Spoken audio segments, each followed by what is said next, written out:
اس وقت دنیا میں موجود تمام ممالک میں کم عمر ملک اسرائیل ہے، جو 14 مئی 1948 کو وجود میں آیا۔ اسرائیل کی فوج اس وقت دنیا کی چوتھی بڑی فوج ہے۔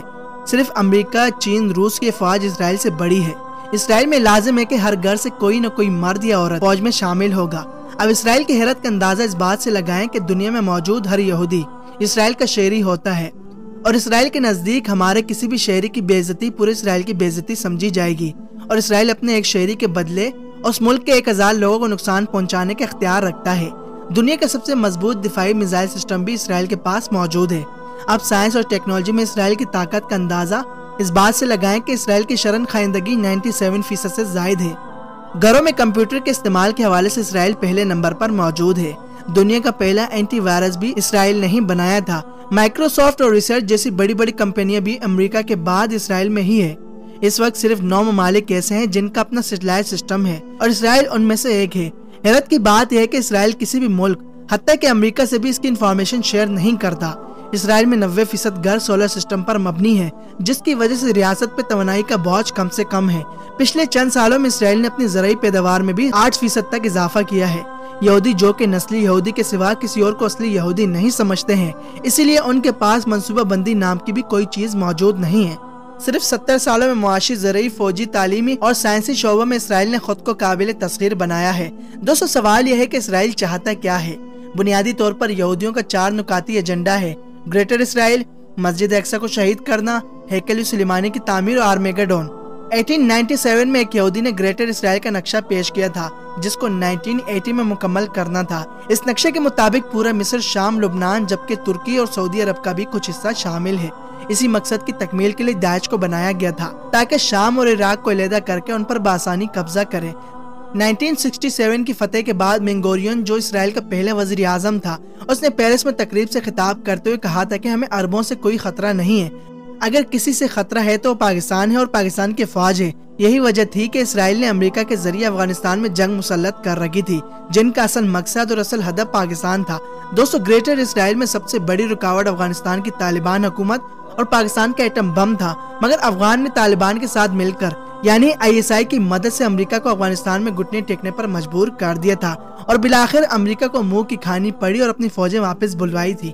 دوستو، اس کے علاوہ امریکہ پاکستان کو ایک ناکام ریاست بنانے پر بھی تلے ہوئے ہیں۔ امریکہ اور بھارت مل کر ایک کام سر انجام دے رہے ہیں، اور یہ کام خود امریکہ بھارت نہیں کر رہا بلکہ ان سے کروایا جا رہا ہے، کیونکہ پوری دنیا میں پاکستانی وہ واحد ملک ہے جس کے پاسپورٹ پر جعلی حروف میں لکھا ہوا ہے کہ پاسپورٹ سوائے اسرائیل کے ساری دنیا کے لیے کارآمد ہے۔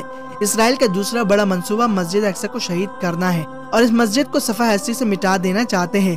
مسجد اقصی وہ جگہ ہے جہاں امام الانبیاء کو نبیوں کی امامت کا اعزاز حاصل ہوا۔ تقریباً 14 سال تک مسلمان مسجد اقصی کی طرف رخ کر کے نماز پڑھتے رہے۔ اسی کے ساتھ وہ مسجد ہے جہاں حضرت عمر نے نماز ادا کی تھی۔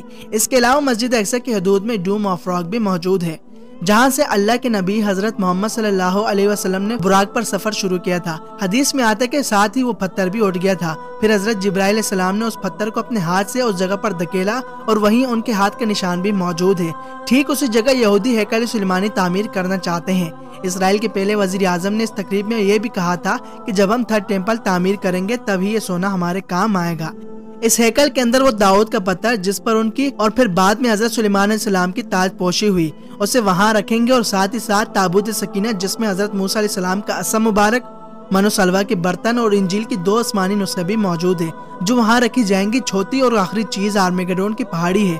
یہ وہ جگہ ہے جہاں یہودیوں کے مسلمانوں سے آخری جنگ ہوگی۔ اس جنگ میں یہودیوں کا سربراہ دجال ہوگا، جس کی آمد کے لیے وہ لوگ دیوار گریہ کے سامنے گر گڑا کر روتے ہیں اور شمونے اسرے بھی کرتے ہیں، یعنی دجال کو آواز دیتے ہیں۔ ان کے عقیدے کے مطابق وہ وہی نیچے غار میں موجود ہے، اور جس دن ہیکل تعمیر ہوگا اس دن وہ ہماری مدد کو آ جائے گا، جبکہ مسلمانوں کی کمان حضرت عیسیٰ علیہ السلام کے ہاتھ میں ہوگی، جو دمشق کی جامع مسجد میں عین فجر کے اوقات نازل ہوں گے۔ امام مہدی علیہ السلام کی امامت میں نماز ادا کریں گے، پوری دنیا کے مسلمان وہاں اکٹھے ہوں گے، اور آرمیگڈون پر آخری جنگ ہوگی۔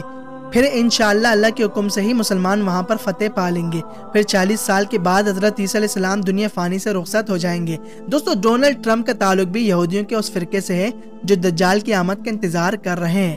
یہودی قوم دجال کی آمد اور مسلمانوں سے جنگ جیتنے کی تیاریوں میں مصروف ہے۔ یہودیوں نے ہر اعتبار سے، ہر لحاظ سے اپنے آپ کو مضبوط کر دیا ہے۔